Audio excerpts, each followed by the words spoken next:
Some storms don't wash danger away, they deliver it to your doorstep. Rain fell over downtown Boston in silver sheets, turning every streetlight into a trembling halo and every passing car into a blurred streak of white and red. Claire Dawson pulled the hood of her faded grey sweatshirt lower as she hurried through the empty sidewalk, her sneakers splashing through shallow puddles that had already soaked through the fabric hours ago. She wasn't running because of the weather. She was running because every instinct she trusted kept whispering the same warning. Don't stop, don't look back. The grocery store where she worked had closed nearly 40 minutes earlier, but she had spent another half hour inside pretending to reorganize inventory after spotting two unfamiliar men waiting across the street.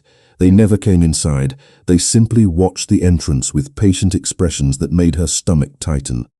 By the time she finally slipped out through the rear loading dock, they were gone, at least she had wanted to believe they were. The wind carried the sharp scent of rain and wet concrete as Claire crossed another intersection, clutching the worn canvas backpack against her chest. Inside were nothing more than a spare sweater, her wallet, and the folder containing paperwork for the nursing program she had spent 3 years trying to afford.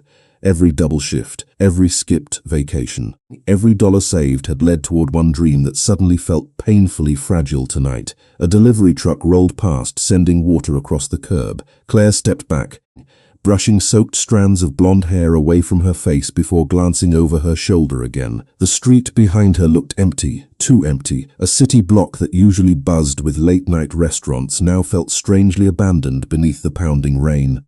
She told herself she was imagining things. Stress had a way of inventing monsters where none existed. Unfortunately for her, someone really was watching. Less than a mile away, two black sedans turned slowly onto the same avenue, their headlights cutting through the rain with deliberate precision. Claire knew nothing about them. She only felt the strange pressure building in her chest, the invisible sensation that someone else's decision had quietly become part of her night. She turned down a narrower side street lined with brick buildings and closed cafes, hoping the shortcut would shave 10 minutes off her walk to the subway station. Thunder rolled somewhere above the skyline. Her phone buzzed. Unknown number. She ignored it. It buzzed again, then again. Finally, only her own reflection staring back at her through cracked glass. She slipped the phone into her pocket without answering. Ahead, the traffic light changed from green to yellow. A handful of cars slowed while others accelerated through the intersection before the signal turned red. Claire wrapped both arms around herself as another gust of cold rain swept across the sidewalk. Her breathing came faster now, not from exhaustion but from the growing certainty that someone else occupied the silence around her. Then she heard footsteps, slow, measured. Behind her, she resisted every urge to turn immediately. Instead, she kept walking, forcing herself to maintain the same pace. The footsteps remained, not gaining, not fading, matching her one block, then another. Her pulse climbed higher. Finally, she looked over her shoulder. Two men in dark jackets had just rounded the corner she had crossed moments earlier. They weren't running. They weren't calling her name. They simply continued walking with calm expressions that somehow felt far more unsettling than panic ever could. Claire faced forward again, swallowing hard. Maybe they weren't following her. Maybe this was all coincidence. The first lie comforted her for 3 seconds. The second disappeared when she crossed another intersection and heard the footsteps do exactly the same. Rainwater streamed from the edge of her hood as she quickened her pace. So did they. The city suddenly felt much larger than it had 20 minutes ago. Every storefront looked closed. Every apartment window seemed dark. Even the passing traffic had thinned until only the sound of rain remained. Her heartbeat echoed louder than the storm itself. She turned sharply into a covered parking entrance, hoping to disappear long enough for whoever was behind her to continue walking. Instead, she found herself standing beside a long black luxury sedan parked beneath the concrete overhang, its engine humming almost silently while raindrops slid across polished paint like liquid glass. The rear passenger door opened before she could step away. Claire froze. Inside sat a man in a perfectly tailored charcoal coat, one hand resting calmly against the leather seat beside him. His dark hair was damp from the weather, but his expression remained composed, almost impossibly still amid the chaos outside. He didn't smile, he didn't introduce himself. He simply looked directly at Claire with steady blue-grey eyes that revealed nothing. Then he spoke in a voice so quiet she almost mistook it for the rain. "If you stay out there for another 30 seconds, they'll find you before the police ever do." Claire stared at the stranger, unable to decide which frightened her more, the men still approaching through the rain, or the man who already seemed to know they were coming. Claire did not move. Rain continued to pour beyond the shelter of the parking entrance, each drop striking the pavement with a rhythm that sounded almost like a countdown. The two men were still approaching from the opposite end of the block, their figures softened by the curtain of water, but impossible to mistake now. The stranger inside the sedan never raised his voice. He simply waited as though he had already accepted that the next decision belonged entirely to her. Claire tightened her grip on her backpack. Every lesson she had ever learned about personal safety told her never to get into a stranger's car. Every instinct she possessed tonight warned that remaining where she stood might be even worse. She searched the man's face for some sign of urgency, anger, or deception. Instead, she found remarkable stillness. It unsettled her more than fear would have. The rear door remained open, warm light spilling onto the wet concrete. Finally, she stepped forward, slowly enough that she could still change her mind. The moment she settled onto the leather seat, the door closed with a quiet click that almost disappeared beneath the storm. The driver eased the sedan away from the curb without accelerating, blending naturally into the thin flow of downtown traffic. Nobody inside spoke for several long seconds. Claire became painfully aware of the soft hum of the engine, the scent of cedar and clean leather, and the steady tapping of rain against the windows. She glanced toward the front windshield before looking back through the rear glass. The two men reached the parking entrance just as the sedan turned the corner.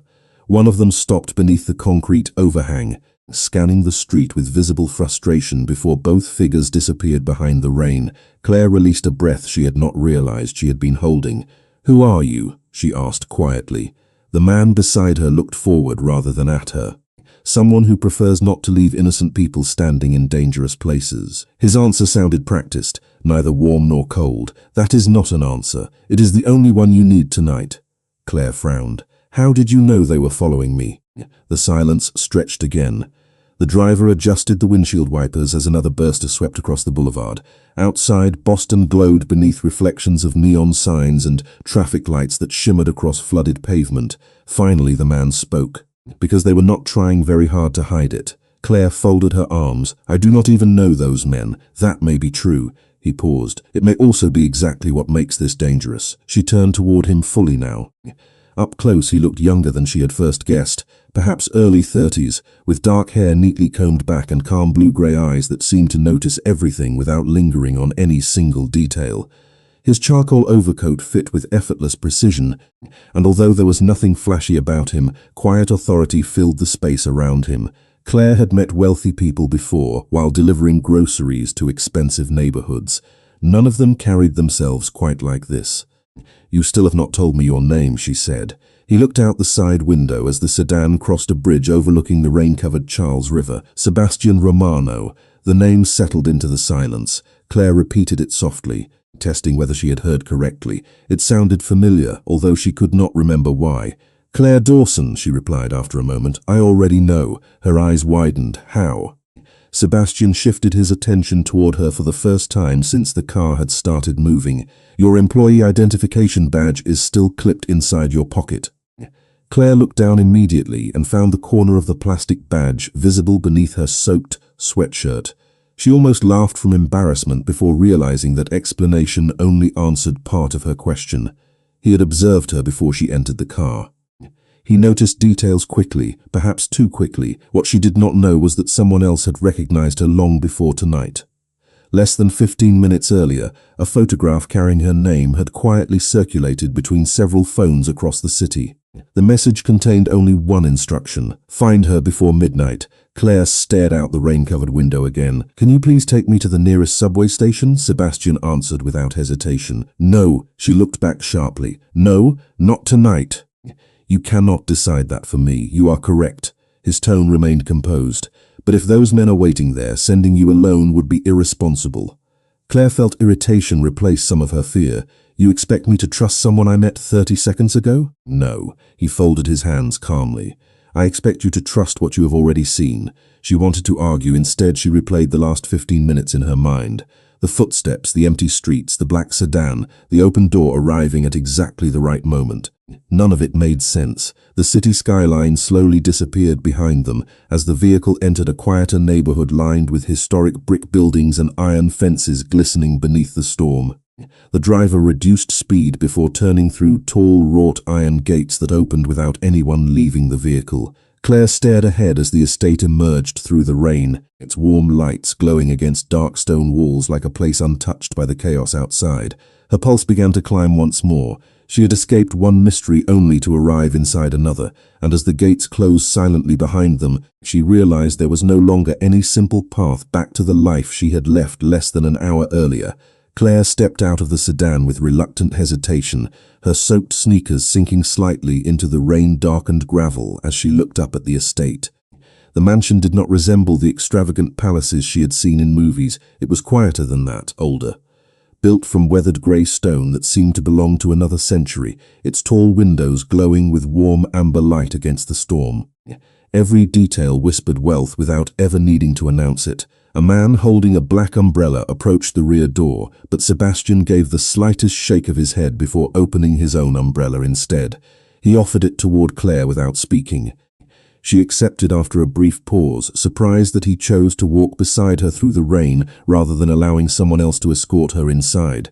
The front doors opened before they reached the entrance. Soft light spilled across polished hardwood floors, replacing the cold smell of rain with cedar, fresh coffee, and the faint scent of a fireplace somewhere deeper inside the house. Claire hesitated at the threshold. Her grandmother had once told her that some doors changed a person's life forever. Standing there, she wondered whether this might become one of them. A middle-aged woman wearing an elegant navy sweater greeted them with a gentle smile that immediately felt more welcoming than anything Claire had expected. "Good evening, Mr. Romano," she said before turning toward Claire. "You must be freezing. Let us get you something warm." Claire looked instinctively towards Sebastian, uncertain whether she should answer. He simply nodded once. "Mrs. Ellis manages the house," he said. "You are safe here." Safe. The word echoed strangely inside her mind. She had heard it twice tonight, yet she still could not convince herself to believe it completely. Mrs. Ellis disappeared briefly before returning with a thick towel and a steaming mug of hot chocolate instead of coffee. "Most people need comfort before caffeine," she said kindly. Claire accepted both with quiet gratitude. The warmth spreading through her hands felt almost unreal after nearly an hour in the cold rain. Sebastian removed his overcoat and handed it to another staff member before leading Claire into a library overlooking the back gardens. Floor-to-ceiling bookshelves lined the walls. A fire burned steadily inside a stone fireplace. Rain tapped gently against the tall windows while the rest of the estate remained remarkably quiet. "Please sit," Sebastian said. Claire chose the chair closest to the door without realizing she had done so. Old habits, always knowing where the nearest exit was. Sebastian noticed but made no comment. Instead, he poured himself a cup of black tea before sitting across from her. Several moments passed in silence. Claire studied him carefully. Nothing about his movements felt rushed. He never checked his phone, never glanced toward the windows. He carried himself like a man accustomed to remaining calm while everyone else lost theirs.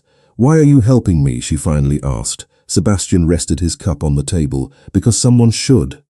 People do not usually bring strangers to private estates out of kindness." "No," he admitted. "Most do not." She waited for him to continue. He did not. The silence almost became another language between them. Claire looked around the room instead. Family photographs were surprisingly absent. There were paintings of coastal landscapes, antique clocks, and shelves filled with history books, but nothing personal. The house felt lived in without revealing who actually lived there. What she could not see were the discreet security monitors installed in another room down the hallway. At that exact moment, several camera feeds displayed different entrances around the property, while trusted employees quietly confirmed that no unfamiliar vehicles had approached the gates. Sebastian had not invited danger inside with Claire. He had simply chosen to place it farther away. Claire placed the empty mug on the table. "If those men were looking for me, I deserve to know why." Sebastian folded his hands together. "Do you remember anything unusual from today?" She searched her memory. Morning classes, her shift at the grocery store, helping an elderly customer carry bags to her car, restocking canned soup, nothing extraordinary. She slowly shook her head. "No, did anyone ask unusual questions?" Again she thought carefully. Then one memory surfaced. A man bought bottled water about an hour before closing. He asked whether I always worked Friday nights. Sebastian's expression remained controlled, but something subtle shifted in his eyes. Did you answer? I said sometimes. Did he give his name? No. Claire leaned forward. Does that matter? Sebastian looked toward the fire for several quiet seconds before answering. It might, she frowned. Every answer seemed to create two more questions. Outside, thunder rolled across the city once again.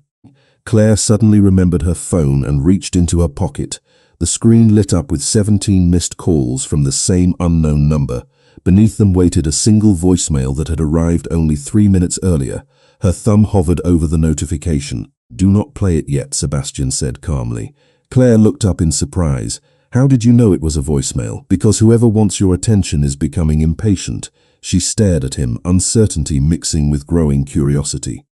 For the first time that evening, fear was no longer the strongest emotion she felt.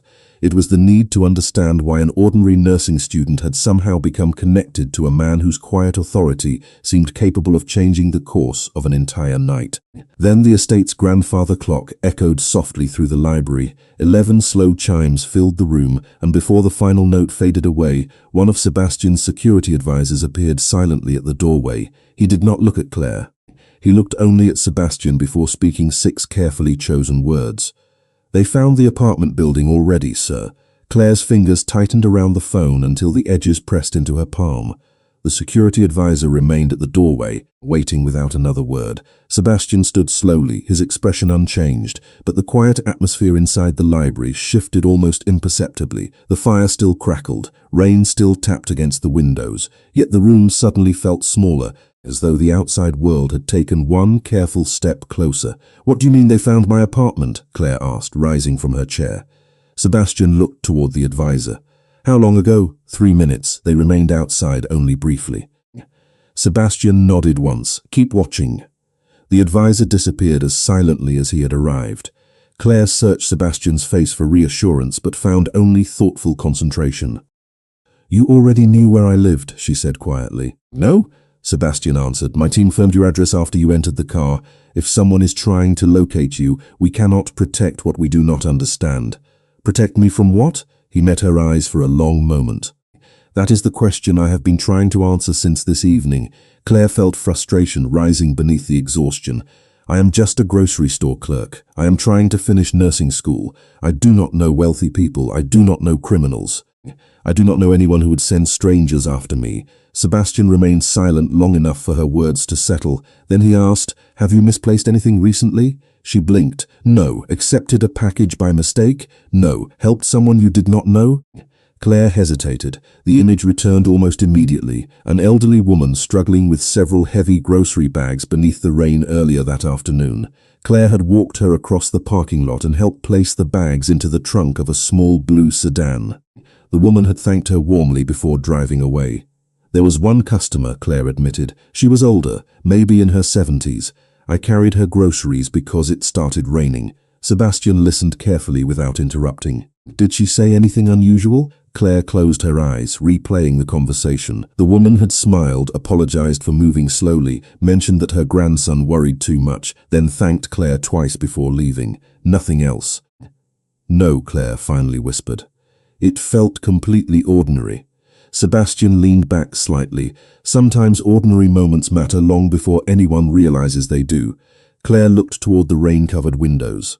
Every answer seemed to move farther away instead of closer. Mrs. Ellis entered quietly, carrying a folded set of dry clothes. I thought these might be more comfortable, she said kindly. One of the guest rooms has already been prepared. Claire accepted the clothes almost automatically. Thank you, Mrs. Ellis smiled gently before leaving as quietly as she had arrived. Claire looked down at the neatly folded sweater and comfortable lounge pants. Everything inside the estate felt strangely thoughtful. Nobody demanded anything from her, nobody rushed her, that somehow made trusting the place even more difficult. I cannot stay here, she said. My classes start tomorrow morning. Tomorrow has not arrived yet, Sebastian replied. Tonight comes first. Claire sighed softly. People are probably wondering where I am. Have you told anyone your plans this evening? She thought for a moment. Only my co-worker. I said I was taking the subway home. Sebastian nodded almost to himself. Good. Good? It means fewer people know your movement's changed. Claire frowned again. You keep speaking as though this is some kind of investigation, because it has become one. What Claire did not know was that another quiet conversation had already begun inside the estate's security office. Digital maps filled several monitors while camera footage from nearby streets played silently across large screens. The unknown vehicles seen near Claire's apartment had already disappeared, leaving behind more questions than answers. No threats had been made, no crime had occurred, only careful observation. And sometimes careful observation was far more difficult to explain than open hostility. Claire slipped her phone back into her pocket without listening to the voicemail. She trusted neither the message nor her own curiosity anymore. "If I stay," she asked softly, "what happens tomorrow?" Sebastian walked toward one of the tall windows overlooking the rain-soaked gardens. "Tomorrow we begin finding out why an ordinary evening stopped being ordinary." Claire followed his gaze. Beyond the glass, rows of stone pathways reflected the warm lights of the estate, while rain drifted gently across the gardens like silver mist. For the first time since leaving work, she realized she no longer heard footsteps behind her. The silence should have brought comfort. Instead, it left room for questions that refused to disappear. Somewhere beyond the estate walls, someone had searched for her apartment. Somewhere in the city, 17 unanswered calls still waited inside her phone, and standing only a few feet away, Sebastian Romano appeared to know just enough to keep her safe while revealing almost nothing that would let her understand why. Then the lights flickered once before returning to normal, and a soft notification sounded from Sebastian's phone. He glanced at the screen only briefly. His expression did not change, but he slipped the phone into his pocket with unusual speed. Claire noticed the movement immediately. Whatever message had just arrived, it was the first thing all night that Sebastian had chosen not to let her see. Claire barely slept. The guest room overlooking the eastern gardens was warm, quiet, and more comfortable than anywhere she had stayed in years. Yet every unfamiliar sound kept pulling her awake. The rain finally faded sometime before dawn, leaving only the occasional whisper of wind brushing through the trees beyond the windows. She stood beside the glass as the first pale light spread across the estate, revealing carefully trimmed hedges, stone pathways, and an iron fountain reflecting the early morning sky. It should have looked peaceful. Instead, it felt strangely isolated, as though the world beyond the gates had quietly disappeared overnight. A gentle knock interrupted her thoughts. Mrs. Ellis entered carrying a breakfast tray with oatmeal, fresh fruit, toast, and hot tea. "You should eat before making any decisions," she said with a kind smile. Claire thanked her and hesitated before asking the question that followed her since midnight. "Does this happen often?"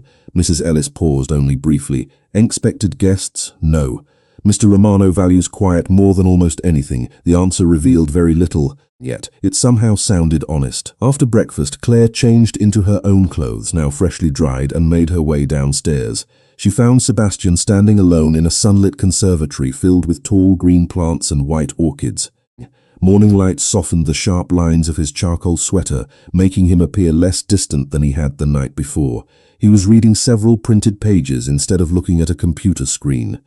As Claire approached, he placed the papers neatly on the table without hiding them, though the text remained too far away to read. "Did you sleep?" he asked.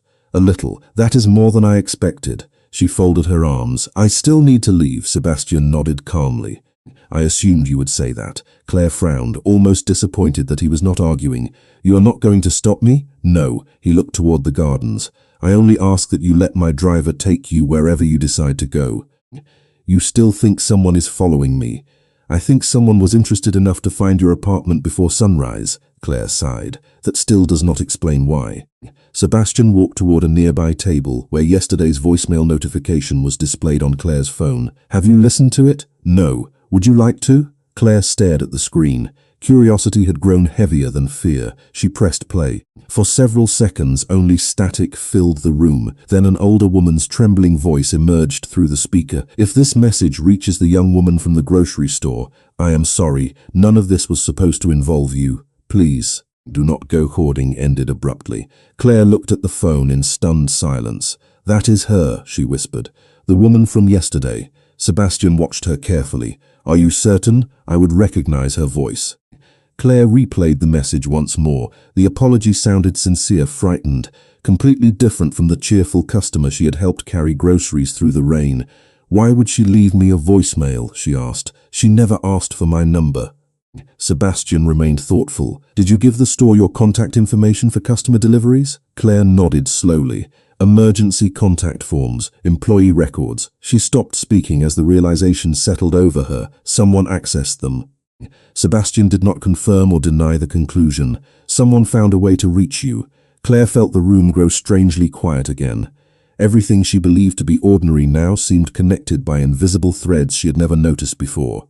What she did not know was that the elderly woman had also disappeared from her own neighborhood less than an hour before leaving that message. No one at the estate had discovered that detail yet. The mystery remained incomplete, waiting for pieces that had not surfaced. Claire looked directly at Sebastian. You said we needed answers, then let me help find them. Sebastian studied her expression for a long moment. He saw exhaustion, uncertainty, and fear, but beneath all three, something steadier remained: determination. Most people would choose to walk away, he said quietly. Claire managed a faint smile. Most people were not told not to go home by a stranger they tried to help. The corner of Sebastian's mouth lifted almost imperceptibly, the closest thing to a smile she had seen from him. Fair enough. A soft knock interrupted them. One of the security advisors entered, carrying a thin manila folder. We found security footage from the grocery store parking lot, he said. There is something you both need to see. Claire felt her heartbeat quicken again. The answers she had been searching for might finally exist somewhere inside that folder. She had no idea that opening it would raise an even more unsettling question than any she had asked so far. The security advisor placed the manila folder on the polished oak table with deliberate care, as though even the paper inside deserved caution. Claire remained standing while Sebastian opened it and spread several printed images beneath the morning light. They were grainy security camera stills captured from different angles around the grocery store parking lot. At first they appeared ordinary. Customers pushing shopping carts, families loading groceries, employees gathering carts near the entrance. Then Claire recognized herself walking beside the elderly woman through the rain, one hand steadying the shopping cart while the other held an umbrella over both of them. She remembered smiling when the woman joked that old age always arrived faster than expected. The memory felt strangely warm compared to everything that had followed. Sebastian slid another photograph closer. This one had been taken less than 30 seconds later. Claire was helping place grocery bags into the trunk of the woman's blue sedan. Behind them, nearly hidden by another vehicle, stood a man wearing a dark baseball cap. His face was impossible to identify, but he was looking directly toward Claire rather than the customer. I never noticed him, Claire whispered. You were focused on helping someone, Sebastian replied. That is usually when people stop noticing the rest of the world. The advisor turned another page. A second camera angle showed the same man speaking briefly into a phone before walking away. Nothing threatening, nothing dramatic. Yet the timing felt impossible to ignore. Can you identify him? Claire asked. The advisor shook his head. Not yet. He stayed outside camera range whenever possible. Sebastian studied the sequence carefully. Show me the final image. The advisor placed the last photograph beside the others. Claire felt her pulse quicken immediately. It showed the elderly woman reaching into her purse before handing Claire something small enough to disappear inside her palm. Claire frowned in confusion. That never happened. She leaned closer. I would remember. Sebastian looked from the photograph to Claire without speaking. She searched her memory again. The grocery bags, the umbrella, the kind smile, the farewell. Nothing about receiving an object. Nothing at all. Could the camera angle be misleading? She asked. Possibly, Sebastian answered. Or you accepted something without realizing its importance. Claire instinctively checked the pockets of her jacket, then opened her backpack on the table. Inside were textbooks, pens, her wallet, a notebook, and the folded nursing application paperwork she carried almost everywhere. Nothing unusual. She looked almost embarrassed by the search. There is nothing here. Sebastian nodded thoughtfully. Then perhaps whatever matters is something you already owned. Claire stared at him. You think I have been carrying it this entire time? I think we should avoid conclusions until we have evidence. His calmness remained almost frustrating. Every new discovery seemed to make him even more patient, while Claire felt herself becoming increasingly restless. What she did not know was that another member of Sebastian's team had quietly expanded the investigation beyond the grocery store. Traffic cameras across several nearby intersections had already confirmed that the same dark sedan appeared near Claire's workplace twice during the previous week. No direct contact, no obvious pursuit. Only careful observation that had begun before yesterday's rainstorm. Those details had not yet reached the library. Claire slowly organized the contents of her backpack again before her fingers paused on a folded receipt tucked between two textbooks. She did not remember placing it there. "What is this?" she asked quietly. She unfolded the paper. It was not a receipt at all. It was a handwritten note on plain white stationery. The ink had blurred slightly from moisture, but one sentence remained perfectly readable. "Thank you for reminding me that kindness still exists." Claire's eyes widened. She must have slipped this into my bag while I was loading her groceries. Sebastian accepted the note carefully, reading it twice before turning it over. The back appeared blank except for a faint embossed symbol pressed into the paper itself. It was almost invisible unless the light struck it from the side, a small compass surrounded by a circle of tiny stars. Claire leaned closer. Sebastian remained silent for several seconds. "I have seen that symbol before." Claire immediately looked up. "Where?" He traced the edge of the paper with one finger. "Years ago. Is it a company? No. A charity? No." "Then what?" Sebastian carefully placed the note back onto the table. "That is exactly what I intend to find out before someone else reaches you first." Claire watched him closely. It was the first time since they had met that his certainty had given way to genuine uncertainty. Whatever the small embossed symbol represented, it was familiar enough to disturb even a man who rarely seemed surprised. And somewhere beyond the estate walls, another person had already begun searching for the same answer. Claire remained motionless as Sebastian held the small note beneath the morning light, tilting it just enough for the embossed compass to catch a pale reflection. Outside the conservatory, sunlight finally broke through the retreating clouds, filling the gardens with quiet warmth that seemed completely disconnected from the uncertainty growing inside the estate. Neither of them spoke for several long seconds. The silence no longer felt uncomfortable. It felt necessary. Claire had begun to realize that every rushed conclusion they had made during the past 12 hours had only created more questions. Sebastian finally placed the note inside a transparent document sleeve before looking toward one of the advisors waiting discreetly near the doorway. "Call the archive room," he said calmly. "Bring me every file connected to this symbol." The advisor nodded and disappeared without another word. Claire watched the exchange with growing curiosity. "You have an archive?" she asked. Sebastian gave a small nod. "Information is often more valuable than money." "You still have not told me what you think that symbol means, because I no longer trust what I thought I knew." That answer surprised her more than any confident explanation could have. Until now, Sebastian had always seemed certain, always one step ahead of every conversation. Seeing even a trace of uncertainty made him appear unexpectedly human. Mrs. Ellis entered carrying fresh tea, quietly replacing the empty cups before leaving them alone again. Claire wrapped both hands around the warm mug without taking a sip. "Can I ask you something?" she said softly. "Of course. Last night, when you opened your car door, was that a coincidence?" Sebastian looked toward the gardens before answering. "No." Claire felt her heartbeat quicken. "Then you were waiting for me." "I was waiting for someone else," she frowned. "Someone else?" "One of my associates noticed unfamiliar vehicles circling several downtown blocks. We believed they were watching a business contact. Instead, they ignored him completely." He met her eyes. "Then they started following you." Claire struggled to absorb the information. "So I was never the original target. That is what I believed." He paused briefly. "Now I am no longer certain." The words settled heavily between them. For the first time, the mystery shifted. Until this moment, Claire had assumed she had accidentally crossed paths with someone dangerous. Now another possibility quietly emerged.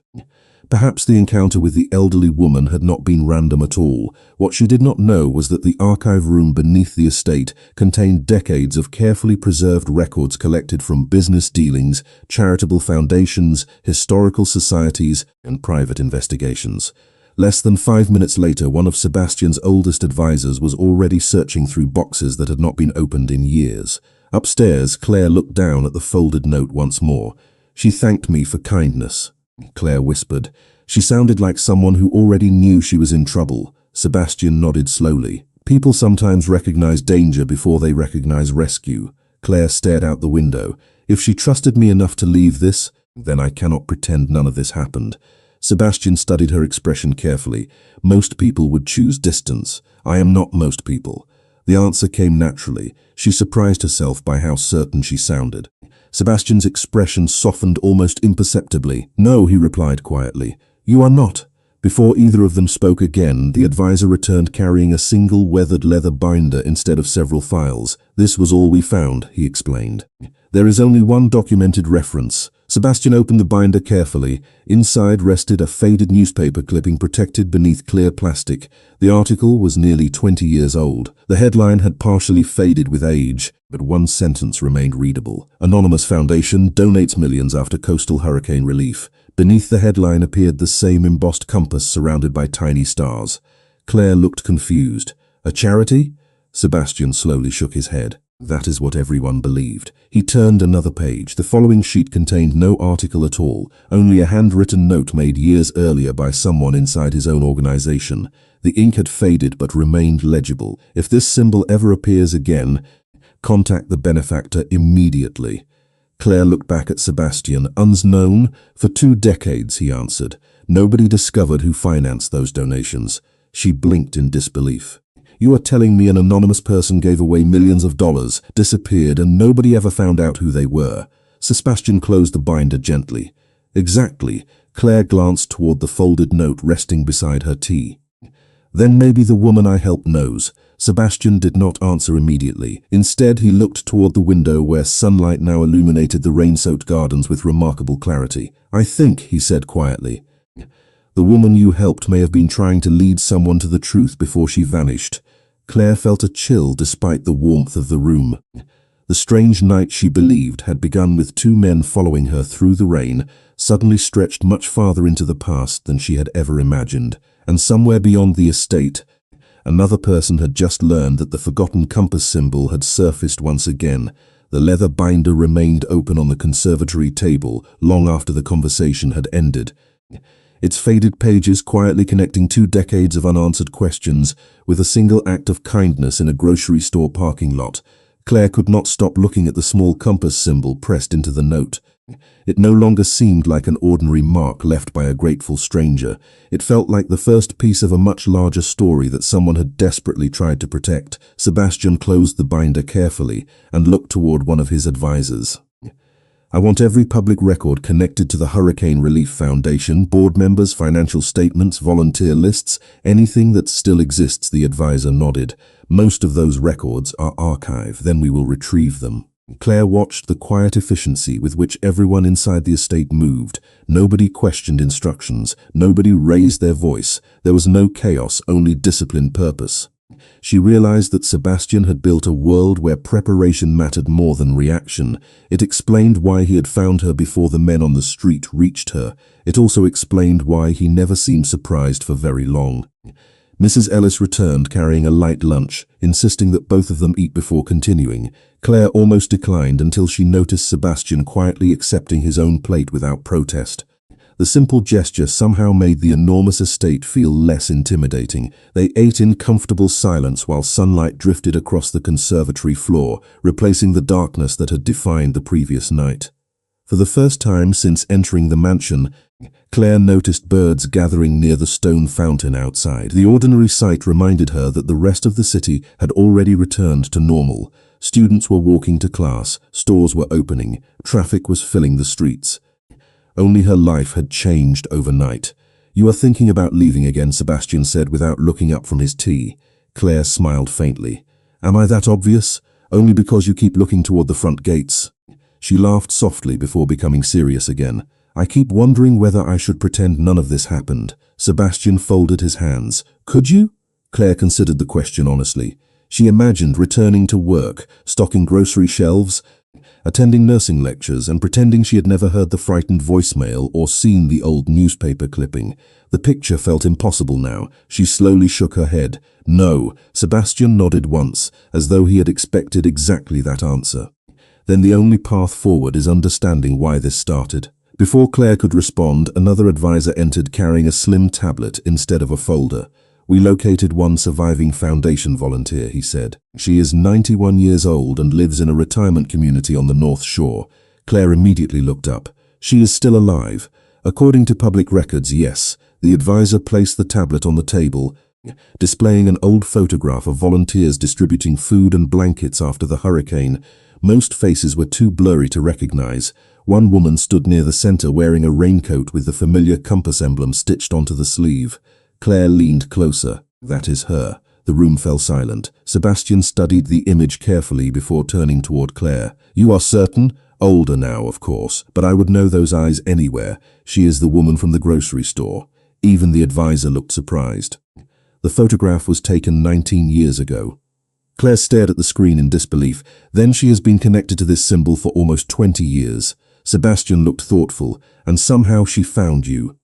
What Claire did not know was that another discovery had arrived only moments earlier from a separate investigation. The license plate of the blue sedan driven by the elderly woman had finally been identified. The vehicle had been registered under a charitable trust rather than a private owner, adding yet another layer to the mystery. Sebastian had not shared that information yet. He wanted confirmation before raising more questions. Claire looked back at the old photograph. If she is still alive, we should talk to her. Sebastian remained quiet for several seconds before answering. I agree. Then what are we waiting for? He looked toward the bright afternoon sky beyond the conservatory windows. Timing, Claire frowned, because someone else may already be asking the same questions. Her expression slowly changed. She was beginning to understand how carefully every decision mattered inside Sebastian's world. Rushing toward answers without preparation could close doors instead of opening them.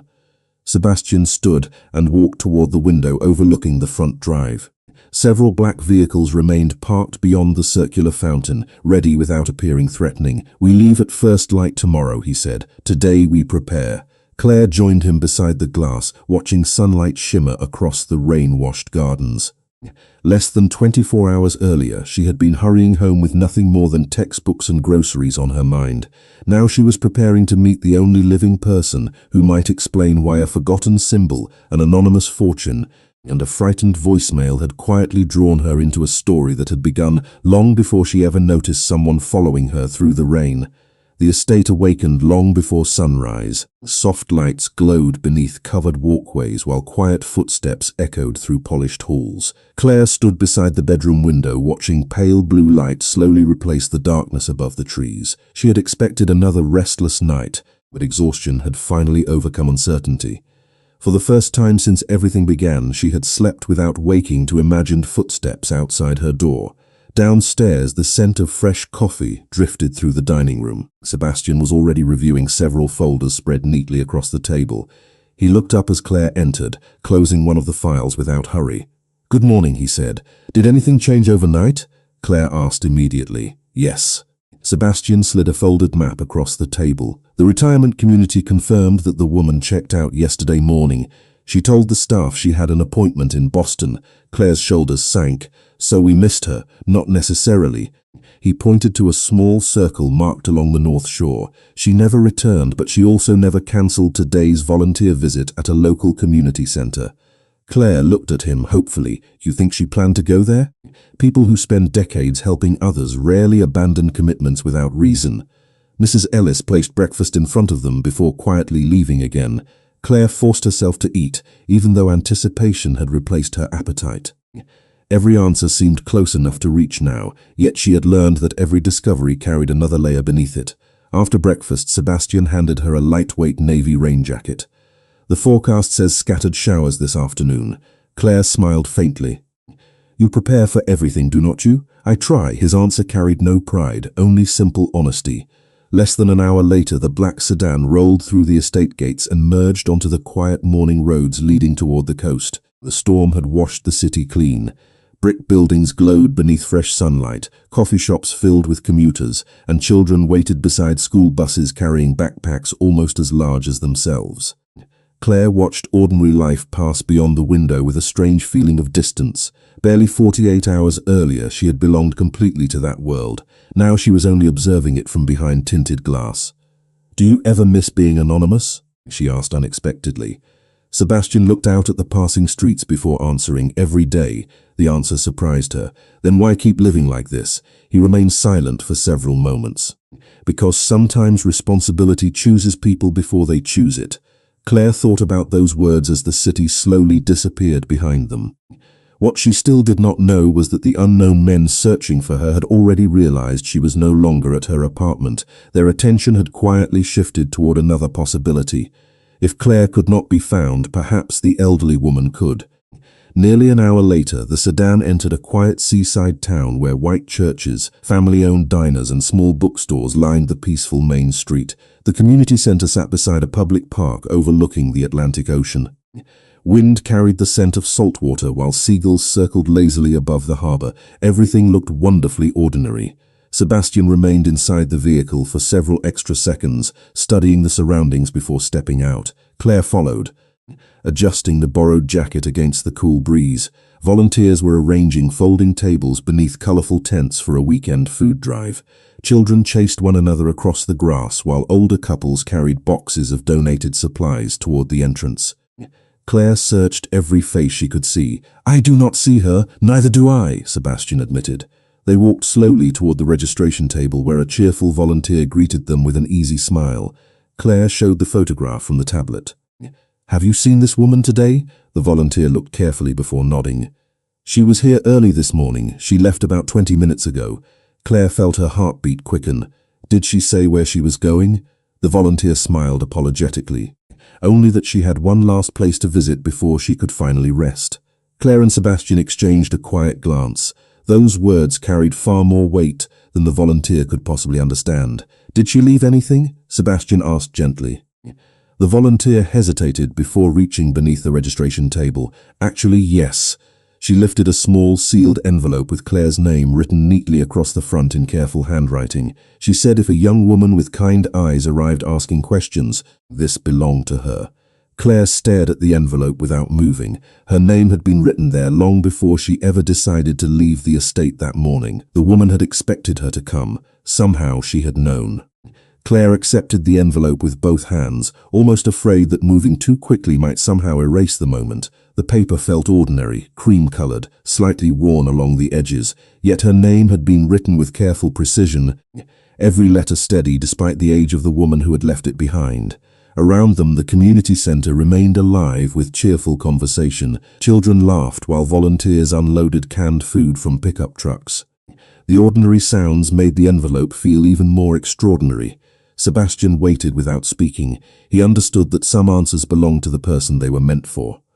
Claire slipped one finger beneath the seal and opened it carefully. Inside rested a single folded letter and an old brass key attached to a faded blue ribbon. The compass symbol was engraved into the head of the key. Claire unfolded the letter, her heartbeat growing louder with every passing second. The handwriting matched the note she had discovered inside her backpack. It read, "Dear Claire, if you are reading this, then kindness has once again found the right person. You never knew who I was, and that was always my intention. The groceries were never important. Your willingness to help without asking for anything in return was. Many years ago, I promised someone that if I ever found another person with that same quiet heart, I would trust them with what I could no longer protect. The key belongs to a safety deposit box at Harbor Trust Bank in Boston. It has remained unopened for 19 years. Everything inside belongs to the future, not the past. Please do not blame yourself for what followed our meeting. None of this began with you. You only reminded me that hope still existed. Trust the man standing beside you. He has spent years protecting people who could never repay him. You may not understand his world yet, but I believe he will help you carry this burden better than I ever could. Thank you for choosing kindness on an ordinary rainy afternoon. It saved more than you know." Claire lowered the letter slowly, unable to speak. She read the final lines again, searching for hidden meaning, but the message remained beautifully simple. She looked at Sebastian. She knew you. He accepted the letter carefully, reading it in silence before returning it to her.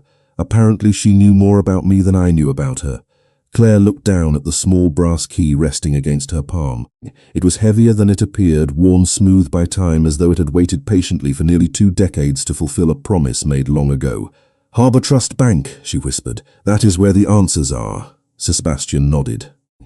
And someone clearly wanted to make certain those answers reached the right person. What Claire did not know was that Harbor Trust Bank had quietly maintained one of the oldest private vault systems in New England, where forgotten family documents, military records, and legal archives sometimes remained untouched for generations. The elderly woman had chosen a place where patience mattered more than urgency. Sebastian thanked the volunteer before guiding Claire toward the waiting sedan. Neither of them hurried. There was no longer any reason to chase guesses when the truth had finally offered them a destination. As the vehicle pulled away from the community center, Claire watched the volunteers continue their work through the rear window. She suddenly understood why the elderly woman had never tried to explain everything in the parking lot. Some stories could only be understood after trust had already taken root. "You have been very quiet," Sebastian observed gently. Claire smiled faintly while looking at the letter once again. She believed in people. Yes, that feels rare. Sebastian looked out toward the Atlantic Ocean, stretching beneath the afternoon sun. Rare things are often worth protecting. Claire folded the letter carefully and placed it beside the brass key inside her backpack, treating both with the same care someone might give an irreplaceable family photograph. The fear that had followed her since the rainstorm had not disappeared completely, but it had changed into something steadier. Purpose. She no longer wanted to escape the mystery. She wanted to finish it. The road curved south toward Boston while sunlight shimmered across the water beside them. For the first time since they had met, neither Claire nor Sebastian felt like strangers brought together by coincidence. They had become partners, carrying the same unanswered question toward the same destination. And somewhere inside Harbor Trust Bank, a locked box had been waiting 19 years for the sound of one small brass key. Harbor Trust Bank occupied one of the oldest granite buildings in downtown Boston, its tall columns and bronze doors carrying the quiet confidence of a place that had survived generations without needing to prove its importance. The afternoon sun reflected across polished windows as the black sedan stopped along the curb. Claire stepped onto the sidewalk, with the brass key resting securely inside her jacket pocket. Every step toward the entrance felt heavier than the last, not because of fear anymore, but because she sensed that whatever waited inside would finally explain why an ordinary act of kindness had changed the direction of her life. Sebastian walked beside her without speaking. His presence had become strangely reassuring. He never rushed her, never reached for the key, and never suggested that he deserved answers before she did. The marble lobby echoed softly with quiet conversations and the steady ticking of an antique clock mounted above the reception desk. An elderly bank manager greeted them with practiced courtesy until Claire placed the brass key on the polished counter. His expression shifted almost immediately. He looked at the engraved compass, then back at Claire. "May I see the accompanying authorization letter?" he asked gently. Claire unfolded the handwritten letter from the elderly woman and handed it to him. He read only the final paragraph before nodding slowly. "Please come with me." The manager led them through a secure hallway lined with framed photographs documenting more than a century of the bank's history. They descended one flight of stairs before arriving at a quiet vault protected by thick steel doors that looked untouched by time. Rows of safety deposit boxes stretched across the walls in perfect order. The manager stopped before one small brass compartment near the center. A faded number had been engraved beside the lock nearly 20 years earlier. "This box has remained unopened since it was first registered," he explained. "Annual maintenance fees were paid in advance through a charitable trust." Claire exchanged a brief glance with Sebastian before carefully inserting the brass key into the lock. It turned smoothly, almost as though it had been waiting for this exact moment. The manager stepped back respectfully while Claire slid the small metal drawer onto a nearby table. Inside rested only 3 carefully preserved items: a leather-bound journal wrapped in protective cloth, a sealed envelope addressed simply to whoever chose kindness, and a thick folder containing legal documents. Claire reached for the envelope first. Her hands trembled slightly as she opened it. Inside was another handwritten letter. The familiar handwriting immediately confirmed that the elderly woman had prepared everything long before meeting Claire. The letter read, "If this box has finally been opened, and the promise I carried no longer belongs to me." Many years ago, a group of anonymous families created a charitable trust after a devastating hurricane destroyed thousands of lives. They believed that true generosity should never become a monument to personal wealth. Every dollar was given without names, without recognition, and without expectation. We chose the compass because hope should always point people home. Over the years, many tried to discover who financed the foundation. Some wanted recognition, others wanted control. We protected the truth by separating it from ourselves. The journal explains everything.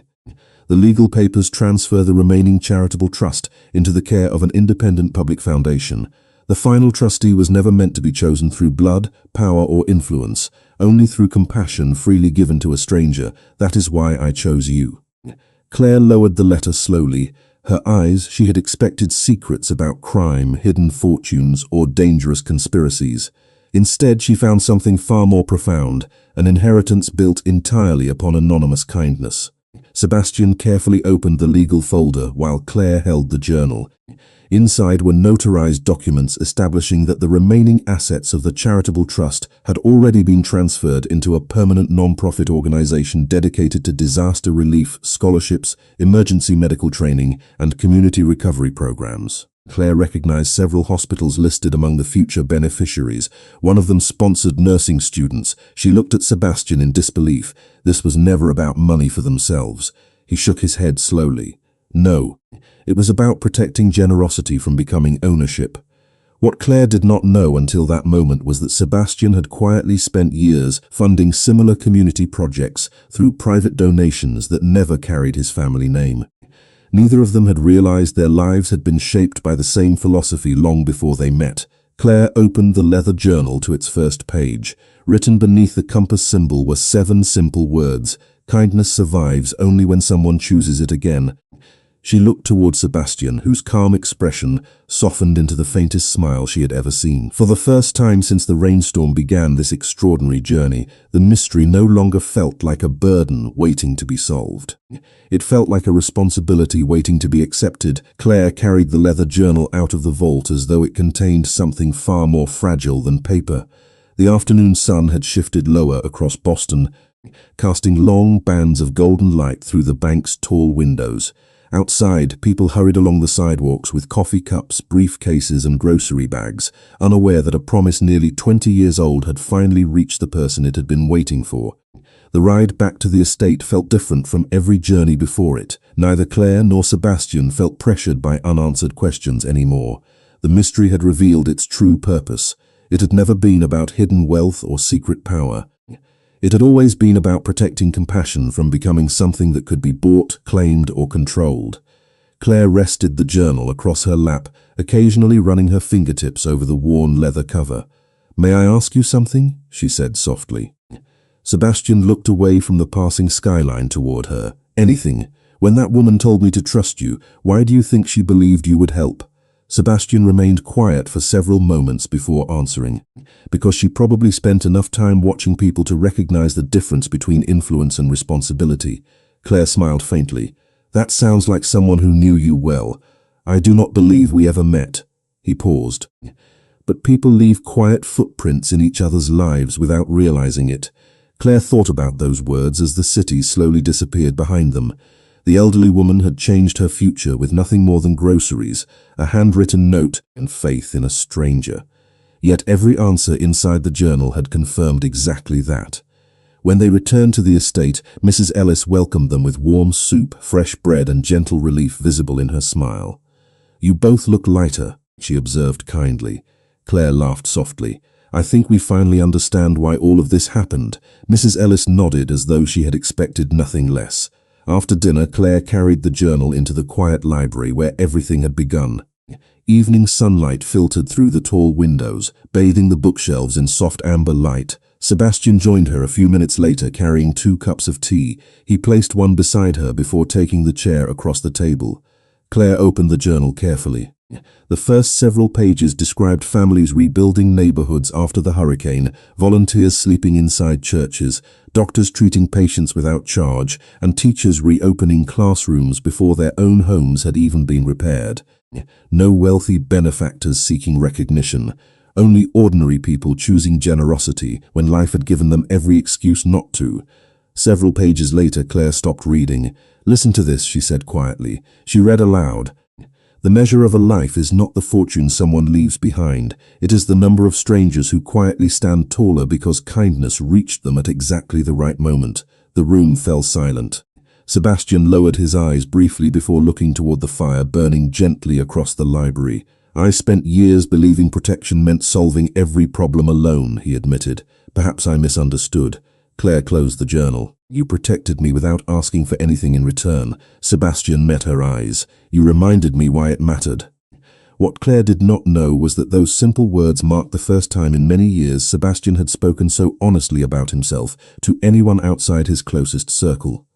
The walls he had built through responsibility and caution had begun to change, not because someone demanded it, but because someone had quietly earned his trust. Claire stood and walked toward the tall window overlooking the gardens.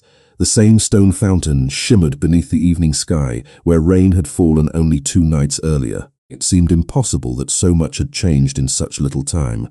"I still want to become a nurse," she said. "Then become one," Sebastian answered. "Nothing about this story changes that." She turned toward him. "And the foundation," Sebastian smiled gently. The foundation already found the person it was waiting for. Claire looked back at the journal resting on the table. She no longer saw it as an inheritance. She saw it as an invitation, not to become someone different, but to remain exactly the person who had chosen to help a stranger without expecting anything in return. Outside, the last light of day settled across the gardens while the compass engraved on the brass key reflected one final ray of sunlight. For the first time since the rainstorm, Claire felt something stronger than relief. She felt certain that the future waiting beyond the estate gates belonged not to fear, but to every quiet act of kindness that had led her there. 3 months later, spring arrived quietly in Boston. The last traces of winter had disappeared from the sidewalks, replaced by flowering trees, open cafe windows, and the familiar rhythm of a city beginning another season. Claire Dawson crossed the courtyard of her nursing school carrying a backpack that no longer felt as heavy as it once had.